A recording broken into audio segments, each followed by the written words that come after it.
بسم الله الرحمن الرحيم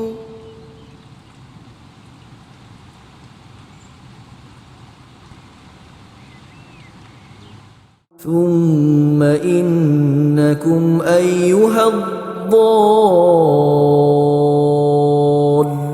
المكذبون لآكلون من شجر من زقوم فمالئون منها البطون فشاربون عليه من الحميم فشاربون شرب الهيم هذا نزلهم يوم الدين. Puis, vous les égarés, qui vous êtes égarés du chemin de la guidée, et qui suivez le chemin de la perdition, et qui ne cessiez de crier au mensonge concernant le messager d'Allah, et tout ce avec quoi il vint comme vérité, comme annoncé avertissement. Vous mangerez d'un arbre nommé Zaqqum, qui est le plus abominable et le plus abject des arbres, à l'odeur la plus nauséabonde et dont l'apparence est des plus répugnantes. Et vous vous en remplirez le ventre, et ce qui vous obligera d'en manger, malgré toute l'abomination de cet arbre, c'est la faim extrême qui embrasera vos ventres à vous en faire presque mourir. C'est cette nourriture que la faim les poussera à consommer, une nourriture qui d'ailleurs ne nourrit pas, ni ne calme la faim. Quant à leur boisson, et quelle mauvaise boisson qu'elle a leur. Avec cette nourriture, ils boiront une eau extrêmement bouillante. Elle sera en ébullition dans leurs entrailles. Ils en boiront à l'instar d'un dromadaire assoiffé qui boirait de l'eau. Il est dit aussi que le terme al-him en arabe désigne une maladie qui touche le dromadaire provoquant en lui une envie constante de boire. Tel sera, c'est-à-dire cette nourriture et cette boisson, leur repas d'accueil au jour de la rétribution. Car ce repas d'accueil, c'est eux-mêmes qui se le sont servis en le préférant à celui réservé aux alliés d'Allah. Allah le Très-Haut a dit « Ceux qui auront cru et œuvré de bonnes œuvres auront comme lieu d'accueil des jardins du haut paradis, en y demeurant éternellement, et sans désirer une quelconque autre chose. »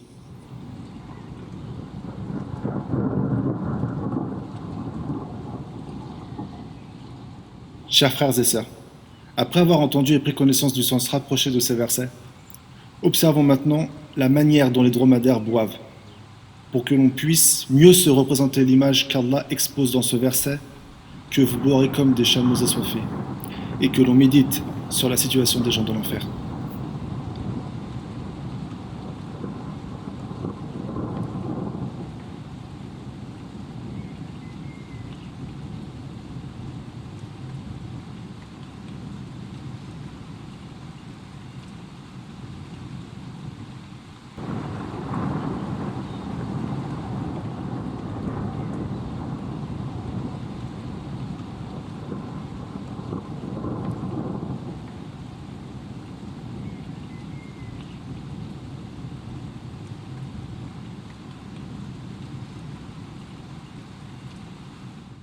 Mon frère, ma sœur, as-tu observé la manière dont ils boivent?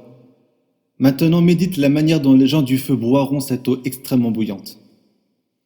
Ils seront bien plus assoiffés que ces dromadaires et plus affamés que quiconque. Car malgré l'aspect hideux de cet arbre et la chaleur intense que dégage cette eau, ils se jeteront dessus en espérant ainsi couper leur faim et étancher leur soif, mais sans jamais y parvenir. Médite encore une fois sur leur façon de boire. N'as-tu pas remarqué qu'ils ne relèvent presque jamais leur tête? As-tu déjà bu une bouteille d'eau d'1,5 litre en entière sans t'arrêter? Maintenant médite la situation des gens du feu lorsqu'ils verront cette eau brûlante. Ils la boiront car ils auront très soif. Mais vont-ils boire de celle-ci que ce qui leur est nécessaire? Ou vont-ils la boire tel un chameau assoiffé? Et le châtiment de l'au-delà est bien pire si seulement ils savaient. Imagine-toi une nouvelle fois la scène. Elle doit elle seule te pousser à revenir à Allah subhanahu wa ta'ala et à espérer sa miséricorde. Car sache que cette vie mondaine n'est qu'un test, un lieu de passage.